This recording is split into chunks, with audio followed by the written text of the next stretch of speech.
Antibiyotik kanalına hepiniz hoş geldiniz. Alp'cığım hoş geldin. Hoş bulduk abi.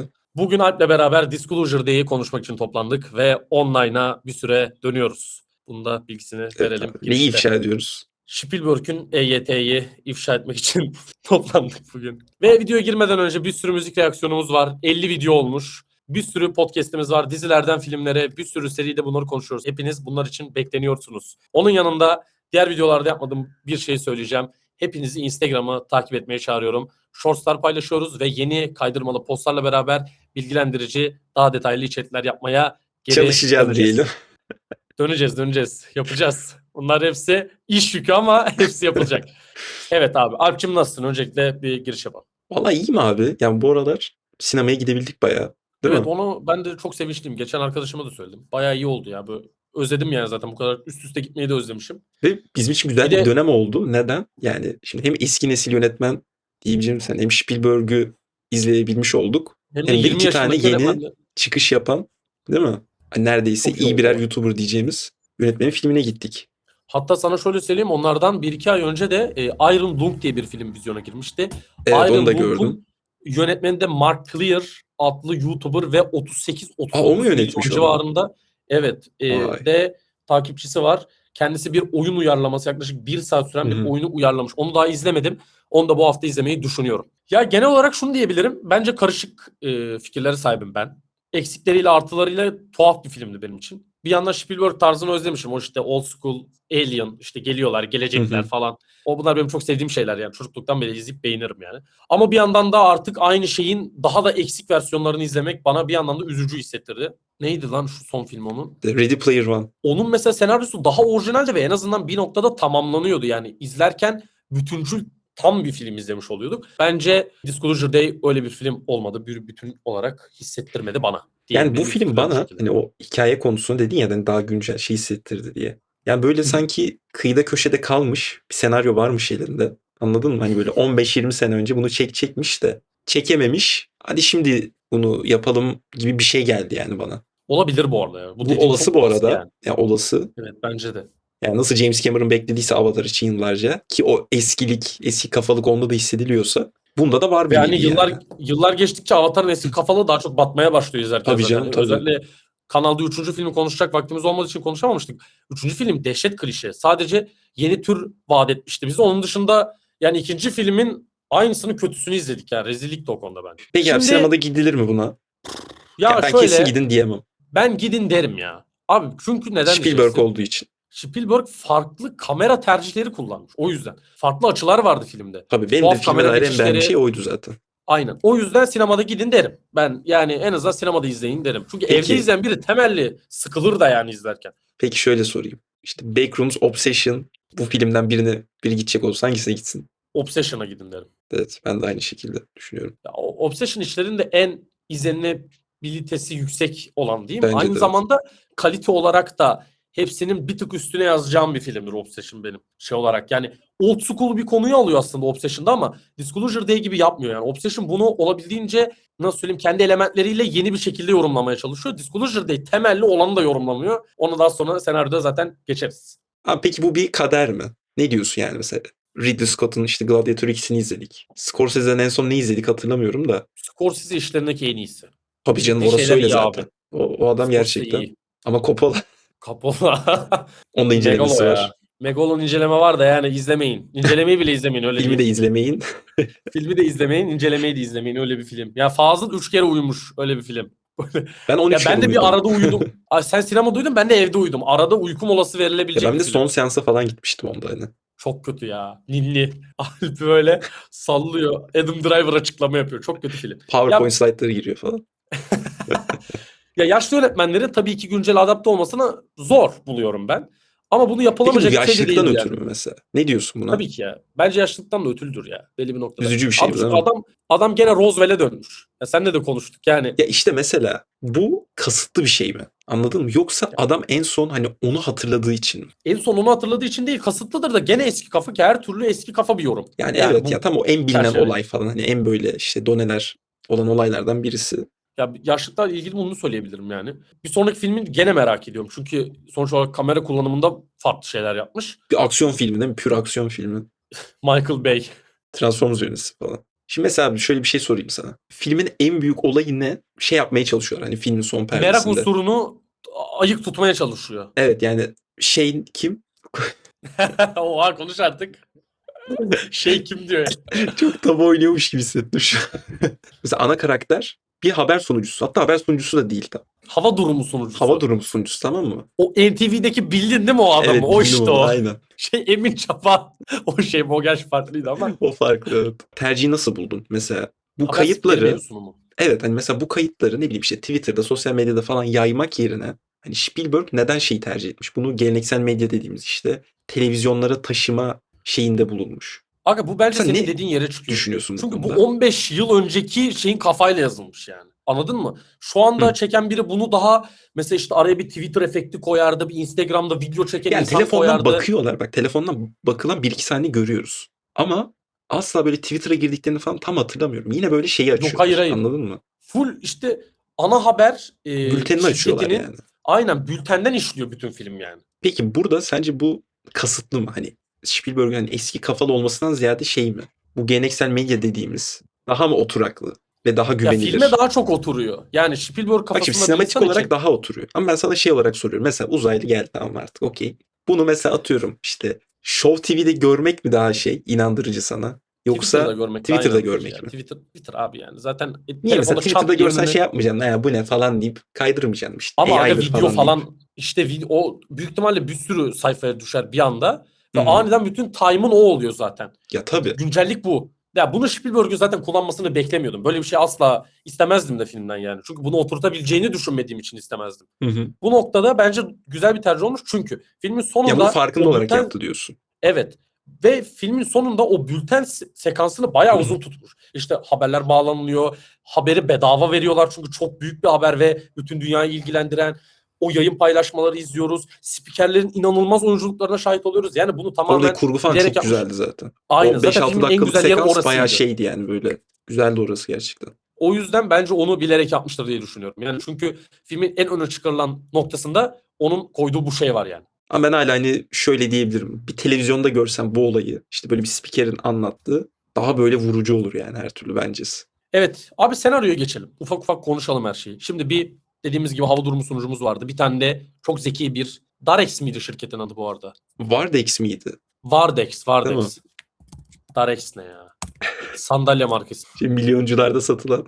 İşte Vardex'te çalışan çok zeki bir yazılım mühendisi gibi oranın gizlilik işte Direkt topluluğunda klişe bulunan giriyor falan filan. zaten senaryo. Aynen. Vardex var. Savunma Bakanlığı var.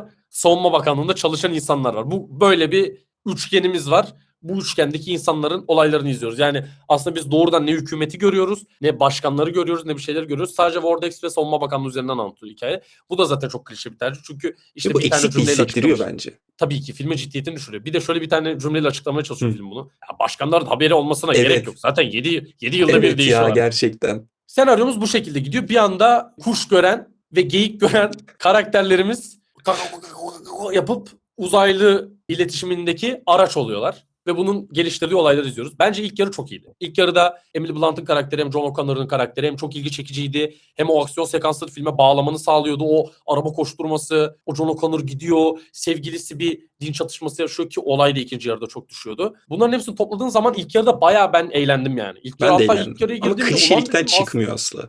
yok. Ama iyi bir klişe olarak nitelendirdim ilk yarıda. İşte bir çubuk var ulan o çubuk ne Hı hı. falan diyorsun. Ondan sonra senaryoda ne? Neden bunların seçildiği? Neden seçilenler var? Neden çubuk var? Yani bunların bağlamı yok. Vardex neden Savunma Bakanlığı'yla çalışıyor?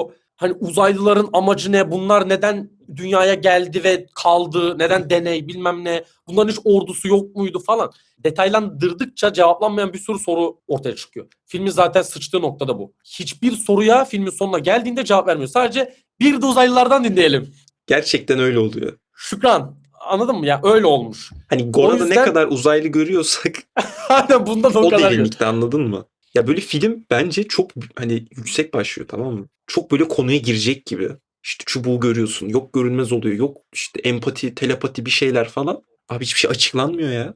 Zaten o çubuk filmi mahveden unsurlardan biri ya. O çubuk bir Ya yerde zaten bak, bu bir şeyi bırakıyorum. bir objeye indirgeyince olmuyor gerçekten. Aga zor bir tercih. Yani bunu iyi yapabilen kaç tane film var ki zaten? Ya da klişe yapmayan. Bak Obsession konuştuk. Orada da filmin en zayıf noktası oydu abi. Çubuk. Ama bak orada bir tık onu estetik hale getirip yedirmişler. Tabii orada çok daha Anladın iyi. mı? Tabii ki de. Ama yine hani Oradaki en zayıf yön olarak yine ondan bahsettik. Yani onu diyorum. yani Çubuk o olmamış çubuk kısaca.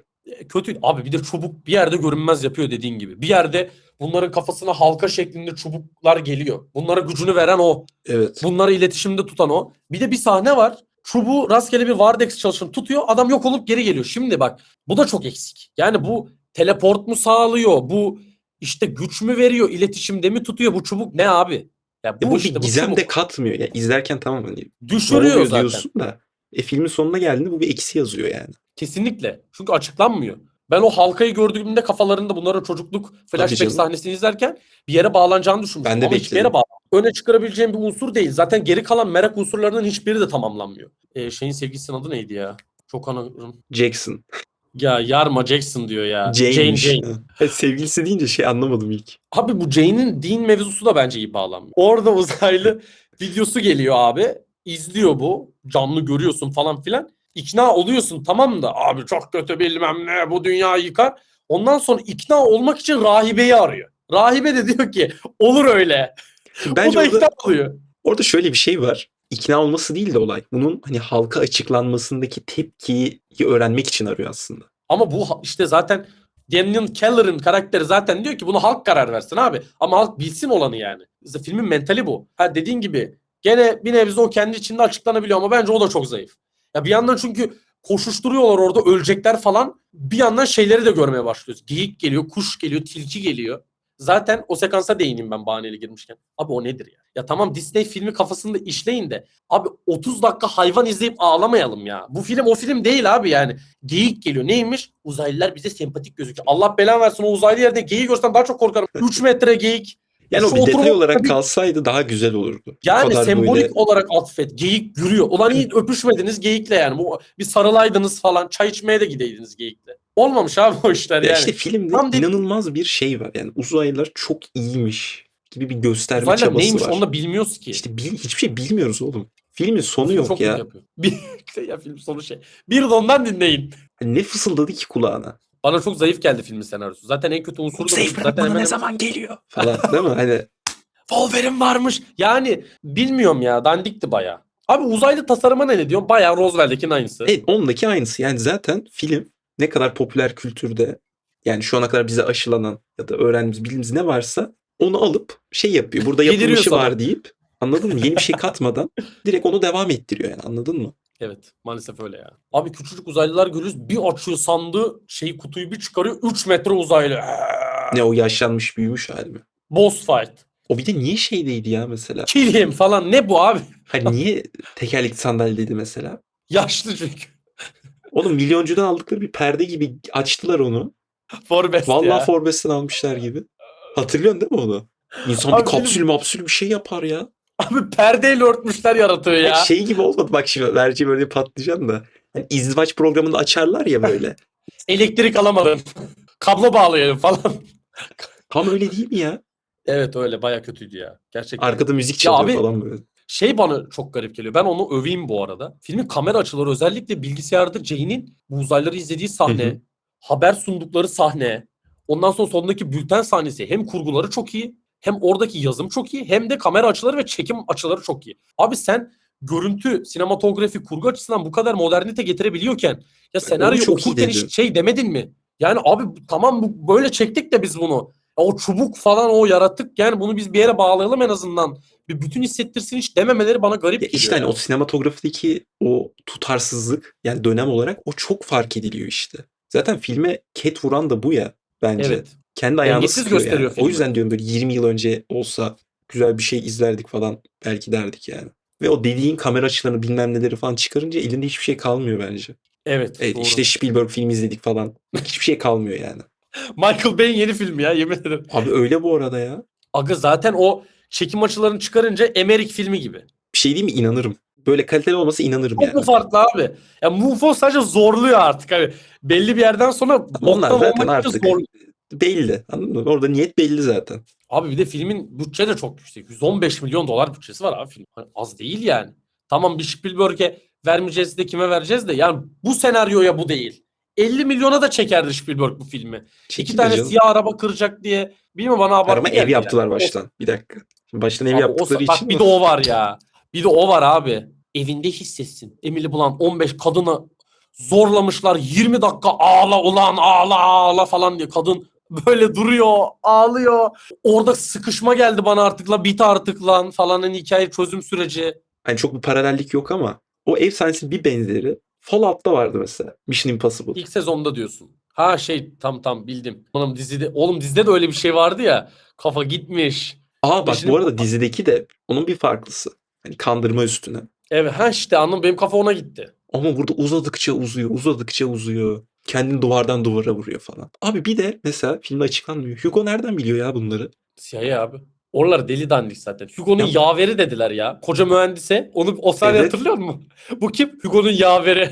Hugo sürekli telefonda konuş. Evet bitecek. Evet hemen. Arkada adamlar yapıyor falan. Bir gizem var falan. İşte kamera indi mi? Işık indi mi? Kestik falan. Ulan bu şey bütün sinema sektörü bu ev olabilir mi ya? Bilmiyorum Hayır, bana çok ben kötü ona geldi çok oralar ya. takıldım. Yani arkasındaki şey açıklandı mı ben mi kaçırdım? Yok hiç açıklandığını sanmıyorum. Ben Herhangi bir şey şey diye açıklandığını düşündüm sanmıyorum bu hatta. filmin. Ulan bu adam da mı uzaylı acaba? Bu kadar biliyor Abi hiç o yardımcı toplarda oluyor. yoklar ya. Tabii Hani o topa hiçbir ona farklılık dair bir yaratayım hiç yok. şey de yok. Bir sinyal de yok. Mesela öyle olsa o da etkileyici olur. Bu sefer de ne olur işte? Bir Secret Invasion olayı falan. Anladın mı? Okey abi. Kondurur. Bağımsız bir Secret Invasion izlemek çok iyi fikir zaten. Bu hala çok orijinal bir şey. Yani o klişe de hissettirmez. Ama bu uzaylının varlığını dünyaya açıklamak ya bunun konusu. Abi bunu tamam bültenle vermişsin sona da sona gelirken ki o yani filmi dörde bölsem tam üçüncü akt derim. Yani ikinci aktın üçüncü aktan geçtiği noktadaki hiçbir gizem açıklanmıyor. Sadece film seni oraya atıyor böyle. Yani dil mevzusu mesela oradaki tasarım tercihi kasıtlı mıydı sence? Yoksa hani orada şey mi olmuş? Ulan bunu böyle sesli harfler katsak araya bu bir şeye benzer Bence deyip bence estetiğe yönelik yapmışlar tamamen. Yani daha kulağa estetik gelebilecek, daha hani nasıl minimum sorgulanır biraz da şekilde yapabiliriz. ürpertici Aynen o diyorsun. şekilde yapmışlar. O Hı kaka hı. o kaka.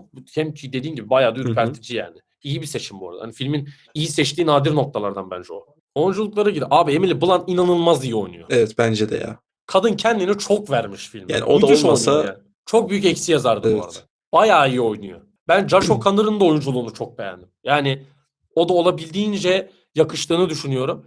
Ya Coleman Domingo'ya gelecek olursak da yani Coleman Domingo'da bir tekrar hissi var bende yani. Böyle bir çok gördük şu ara ya. Bir Michael'da gördük, orada gördük Ya falan filan. evet. Hep böyle bir telefonda konuşan bir adam rolünde ya o. Bir menajer gibi herif hep. Aynen.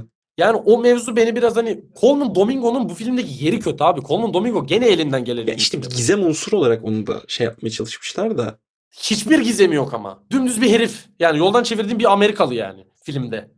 Pozisyonu ne bunları nereden biliyor? Gerçi evi O bilebilir zaten aslında da. Ama mesela o sıfatlar da yardı beni. hani neden ev mesela o hani ev kullanılacak onu kim düşündü mesela anladın mı? Cem Bey neden ev? Hani anladın evet ya o soruyu kim sordu mesela? Dandik abi. Düşündüğün zaman senaryo gerçekten kötü ya. Hani Ama iyi seyir değil yani. zevki Ve yüksek miydi? Ben keyif aldım izlerken. ilk yarı çok yüksekti. Bayağı yüksekti ilk yarı. İkinci yarı çok sıktı. Bir de abi bak dediğim gibi. Yani bu filmi izleyecek insanlardan bazıları da benim gibi düşüneceğini düşünüyorum ben. Abi o Disney vari şey Hı hı. yerleştireceksen, hafif bir masalsılık katacaksan bunu tempoya doğru yedirmen gerekiyor. Bunu tempoya doğru yedirmek nedir?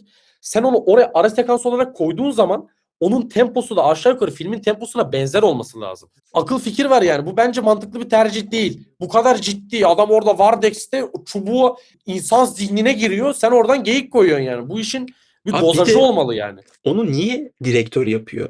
Bir de bir ölmedi orada ya. Gir kalbi düşüyor, kalbi düşüyor. Hayır, neden o adam yapıyor mesela onu? O da O saçma da değil mi yok. oğlum? Saçma. Hani bu adamın Düşünsene. böyle bir vasfı mı var yani? Çubukçu, Vordex'in direktörü giriyor abi. Gerçek değnekçi. hayatta Vordex'teki en vasıfsız adam girer oraya. Ya bir stajyer sokamadınız mı oraya falan? Almıyorlar. Almıyorlar. Zorunlu stajı yokmuş. Ben film çok kısaca özetleyeyim. Oyuncuların fena performans sergilemediği, seyir zevkinin nispeten iyi olduğu, senaryosunun da kötü olduğu bir eski kafa uzaylı filmi. Tam olarak bu cümle. Film. Aynen film bu.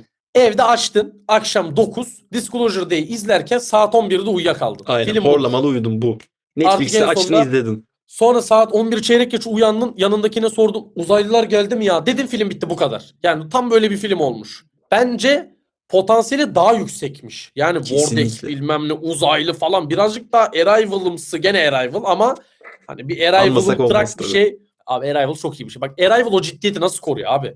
Bir yandan drama da işliyor düşündüğünde. Bak gene o Emily Blunt'ın Oğlum karakterinin Arrival yani bilim kurgu filminden daha öte bir film ya zaten. abi Margaret'ın karakterinin yaşadıklarının bir benzeri Arrival'da var abi. Arrival felsefi film ya. Müthiş bir film abi Bilim kurgu Arrival. olduğu kadar onun gerçekten şeyi de bir o kadar derin yani. Denis Villeneuve babam. Müthiş bir adam. Bayılıyorum kendisine. Vallahi öyle. Ya buradan Spielberg'ün EYT'yi kutlarız. Birazcık daha emeklilik. Ya da bak şöyle olabilir.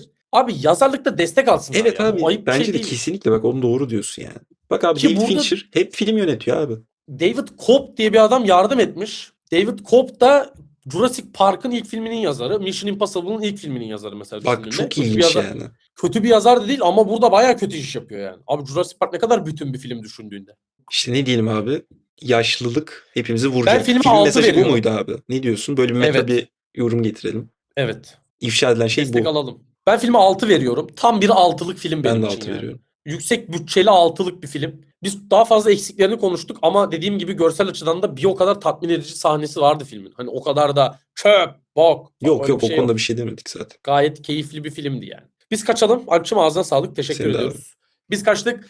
Abone olup like atmayı unutmayalım. Her destek bize çok motivasyon oluyor ve Instagram'dan ve TikTok'tan bizi takip etmeyi unutmayın. Teşekkür ediyoruz. Kaçıyoruz.